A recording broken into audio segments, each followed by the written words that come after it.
অযোধ্যায় রামলালার প্রাণ প্রতিষ্ঠা উপলক্ষে ঘরে ঘরে রামজ্যোতি জ্বালাবে দেশবাসী।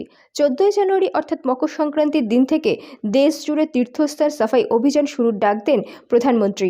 আর প্রধানমন্ত্রীর ডাকে সাড়া দিয়ে রবিবার ধলেশ্বর স্থিত রামকৃষ্ণ মিশনের স্বচ্ছ ভারত অভিযান হয়।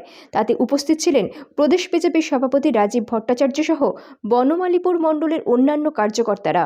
তিনি জানান, অযোধ্যায় রাম মন্দিরের উদ্বোধন ঘিরে প্রধানমন্ত্রী আহ্বান রেখেছেন সারা দেশবাসীর বিভিন্ন মন্দিরগুলি পরিষ্কার পরিচ্ছন্ন করার। তাই এই সাফাই অভিযান উক্ত কর্মসূচি ঘিরে দলীয় কার্যকর্তাদের মধ্যে বেশ উৎসাহ লক্ষ্য করা গিয়েছে। আপনারা সবাই অবগত আছেন যে আগামী 22শে জানুয়ারি আমাদের অযোধ্যার রামলালার মন্দিরের প্রাণ প্রতিষ্ঠা হতে চলছে। তো এই রামলালা মন্দির আমাদের সনাতন ধর্মের যে প্রাণপ্রিয় পুরুষ রাম, ওনার স্বমহিমায় উনি অযোধ্যায় ফিরছেন।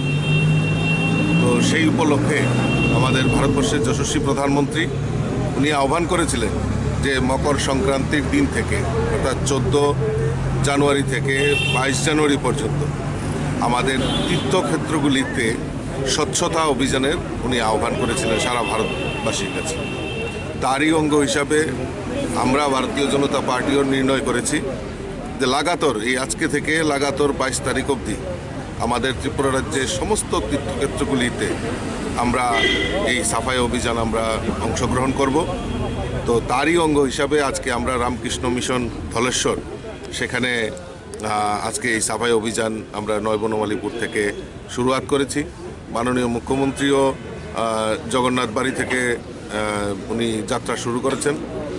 পর্যায়ক্রমে প্রত্যেক দিন আমরা কোনো না কোনো ধর্মীয় অনুষ্ঠানে আমরা যে তীর্থক্ষেত্র যেগুলি রয়েছে সেখানে আমরা সাফাই অভিযান করব।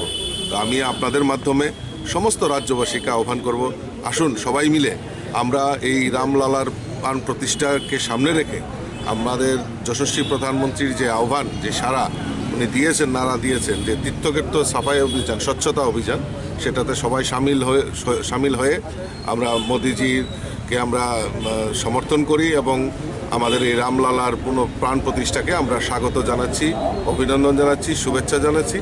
তার পাশাপাশি আজকে মকর সংক্রান্তি, সমস্ত রাজ্যবাসীকে আপনাদের মাধ্যমে আন্তরিক শুভেচ্ছা এবং অভিনন্দন জানাচ্ছি।